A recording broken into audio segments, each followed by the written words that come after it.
Athletic injuries and psychology. There is a pretty significant cost of injury associated with athletic and exercise participation annually. Americans sustain an average of 8.6 million sports and recreation related injuries per year. In children ages 5 through 14 years, 2.78 million sport and recreational related injuries resulted in trips to the emergency department. Data from Sweden also shows that 75% of elite soccer players will sustain an injury sometime during a season. After injuries, such as a knee injury involving the anterior cruciate ligament or ACL injury, and reconstruction, return to play can be an extremely long process and is disappointingly low, with 1 in 3 athletes failing to return to sport. Physical factors are the primary cause of injury, but psychological factors can also contribute. Injury is defined as trauma to the body or its parts that result in at least temporary, but sometimes permanent, physical disability and inhibition of motor function. This may involve an individual participating while still feeling pain, so that attention is needed due to the pain. There is a loss of or a change in function due to the injury, and a decision process takes place about whether to continue participation. What causes injury during sport? This is a multifactorial issue. Physical factors include factors such as muscle imbalance, high-speed collisions, overtraining, and physical fatigue. Social factors include attitudes and norms such as the perception by performers that playing with pain and injury is seen as highly valued in our society. Psychological factors. Personality factors such as a history of stressors and coping influence the onset of injuries, as does an athlete's psychological skills. Personality factors. To date, a direct link between personality factors and athletes' injuries has not been consistently demonstrated. Personality is thought to be involved with injuries in more complex ways, interacting with factors such as stress levels. Our next factor is stress levels. People with high levels of stress have more sport and exercise-related injuries.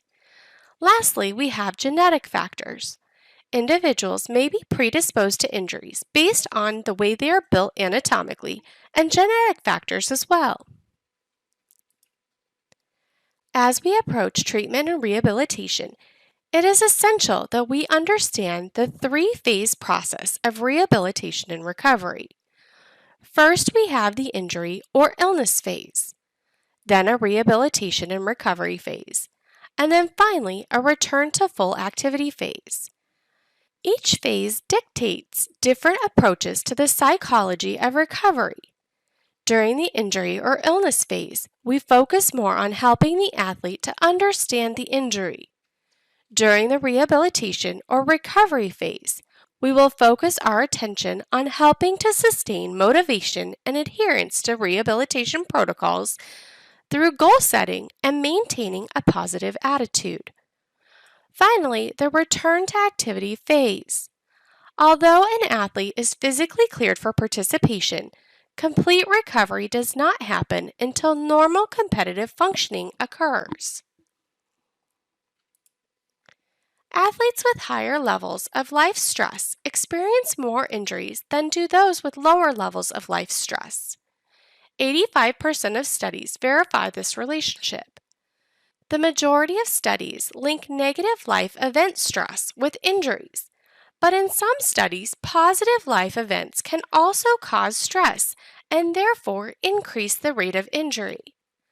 A number of factors are involved in the stress-injury relationship. Athletes at high risk of being injured had fewer injuries after stress management training interventions than their high-risk counterparts who did not take part in such training. The greatest stress source for injured athletes were not the physical aspects, but the psychological ones, such as the fear of re-injury, shattering hopes, or even dreams. Research shows that teaching stress management techniques may help athletes and exercisers perform more effectively and may reduce their risk of injury and illness. The stress-injury relationship is complex. In a classic study by Smith and colleagues in 1990, they found that life stress is related to injuries only in at-risk athletes, those with few coping skills and low social support. Individuals with low self-esteem are pessimistic and low in hardiness and have higher levels of trait anxiety.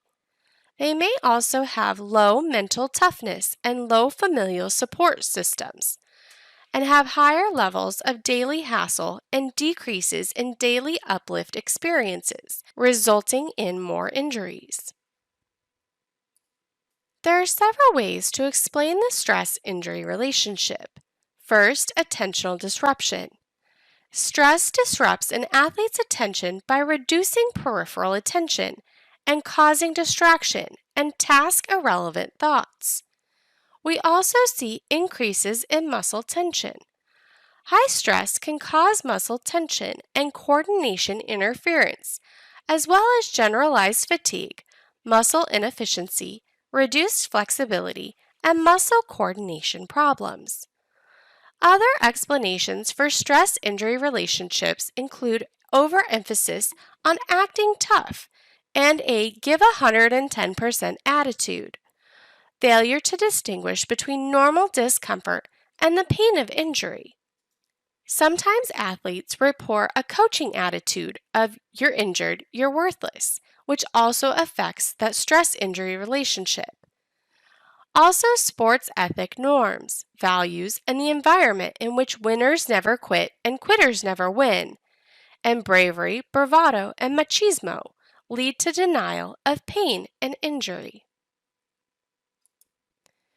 Psychological stress increases catecholamines and glucocorticoids, which impair the movement of healing immune cells to the site of the injury and interfere with the removal of damaged tissues. Prolonged stress may also decrease the actions of insulin-like growth hormones that are critical during the rebuilding process. Stress also causes sleep disturbances, another factor identified in interfering with physiological recovery. Concussion has received increased attention in sport, the mainstream media, and scientific research communities because of the devastating stories about professional football players who sustained concussions, although we're seeing this across every single professional and collegiate sport. 9% of high school and 8% of college athlete injuries are concussions. Concussion injuries are not just a problem in elite sports. Approximately 1.6 to 3.8 million concussion injuries occurred in competitive and recreational athletes. A concussion is a complex pathophysiological process affecting the brain induced by biomechanical forces. A concussion may be caused by either a direct or an indirect blow to the head, face, neck, or elsewhere on the body, with an impulsive force transmitted to the head. Females compared to males have a greater risk of concussion in comparable sports and are 1.5 times more likely to sustain a concussion. Multiple concussions may cause short and long-term impairments. Some of the common signs and symptoms associated with concussion include headache, dizziness, fatigue, drowsiness, sensitivity to light and noise, feeling slowed down, mental fogginess, difficulty remembering and concentrating, sadness, nervousness or feeling more emotional than usual, vomiting, numbness and tingling, trouble falling asleep, and sleep disturbances. The best treatment for concussion is still rest. Academic accommodations, such as more time on test or maybe even time away from a computer, vestibular and ocular therapy, cognitive behavioral therapy, and sometimes medication.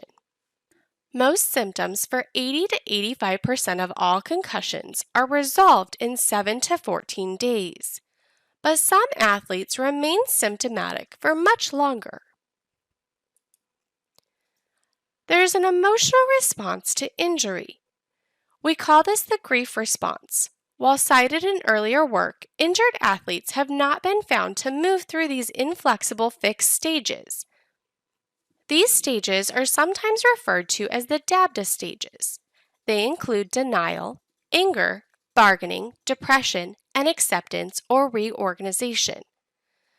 3 general categories of emotional reactions to being injured include injury-relevant information processing, emotional upheaval, and reaction behaviors. The goal is to end with a positive outlook and coping of the injured athlete. Most people experience a typical response to injury, but the speed and the ease in which they progress through the stages can vary widely. The period immediately after the injury is characterized by the greatest negative emotional reaction for the individual. It is important to understand other injury reactions may occur as well. Things such as identity loss. When athletes can no longer participate due to an injury, they may have a loss of personal identity. That is, an important part of themselves is lost, which seriously affects their self-concept. They may also have fear and anxiety. When injured, athletes can have high levels of fear and anxiety. They worry about whether or not they will recover, if re-injury will occur, and whether another teammate will replace them permanently in the lineup. Because the athletes cannot practice or compete, there is plenty of time for worry. There may be a lack of confidence, given the inability to practice and compete, and deterioration of their physical status. Athletes can lose confidence after an injury. Lowered confidence can result in decreased motivation, inferior performance, or additional injury because the athletes overcompensate. We may see performance decrements. Because of the lowered confidence and missed practice time, athletes may have post-injury declines in performance. Many athletes who have difficulty lowering their expectations after injury expect immediate return to a pre-injury level of performance. And finally, group processes. Although injury is generally seen through the eyes of the injured athlete, injury to an athlete can affect the group processes within a team either negatively or positively. Not everyone who sustains an injury adjusts to that injury well. There are signs of poor adjustment to athletic injuries, feelings of anger and confusion, possible obsession with the question of when they can return to play. Sometimes we see denial. For example, this injury is no big deal. Why can't I go back? Repeatedly coming back too soon and then experiencing re-injury. Exaggerated bragging about accomplishments. Dwelling on minor physical complaints, sometimes pain or a lack of range of motion. Guilt about letting the team down. Withdrawal from significant others. Rapid mood swings and statements indicating that no matter what is done, recovery will not occur. When abnormal emotional reactions to injuries are identified, a referral to a sports psychologist, a counselor, or other qualified mental health professionals should be made, just as should be the case if an uninjured athlete exhibits general life problems such as things like depression, severe generalized anxiety, or any other mental health concern of a clinical nature. So what are the roles of sports psychology in injury rehabilitation? A holistic approach is needed, with an emphasis on healing both the mind and the body. Psychological factors play an important role in injury recovery. Psychological factors such as self-talk, goal setting, and self-motivation also positively affect adherence to injury treatment protocols and rehabilitation. Injury treatment should include psychological techniques to enhance the healing and recovery process. Some 90% of certified athletic trainers report that it is important or very important to treat the psychological aspect of the injury in addition to the physiological aspect. Athletes will not automatically transfer psychological skills used during athletic participation, such as imagery, to the injury rehabilitation situation. Research has shown increased outcomes for athletes who are using imagery during their rehabilitation from athletic injuries. These athletes most often used imagery while observing practices, while driving, or at home in bed, although I would advise not closing your eyes for imagery while you're driving.